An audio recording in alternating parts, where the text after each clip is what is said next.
أعوذ بالله من الشيطان الرجيم. بسم الله الرحمن الرحيم. إن الذين يأكلون أموال اليتامى ظلما إنما يأكلون في بطونهم نارا وسيصلون سعيرا.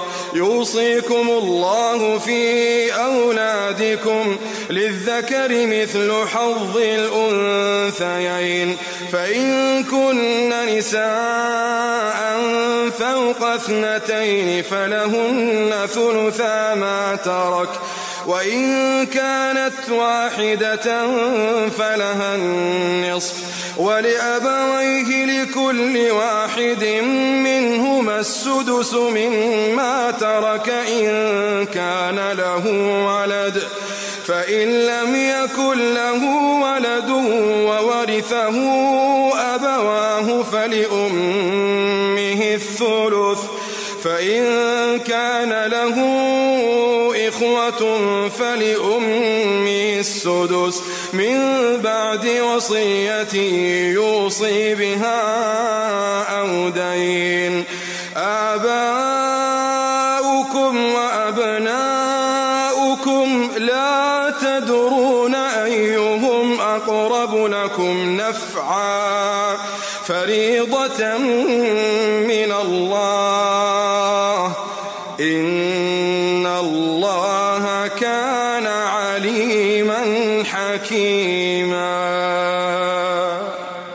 ولكم نصف ما ترك أزواجكم إن لم يكن لهن ولد، فإن كان لهن ولد فلكم الربع مما تركن من بعد وصية يوصين بها أو دين، ولهن الربع مما تركتم إن لم يكن لكم ولد، فإن كان لكم ولد فلهن الثمن مما تركتم من بعد وصية توصون بها أو دين. وإن كان رجل يورث كلالة أو امرأة وله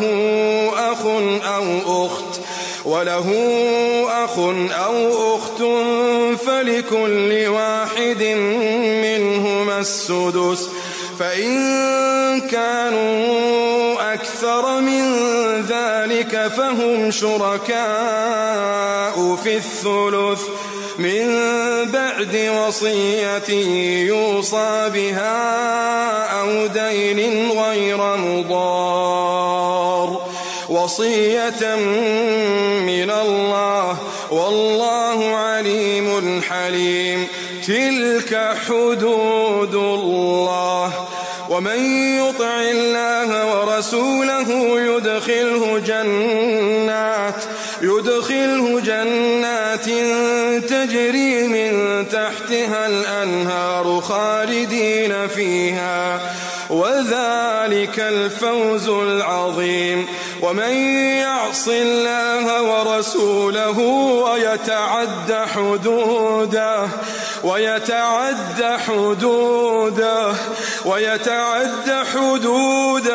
يدخله نارا خالدا فيها وله عذاب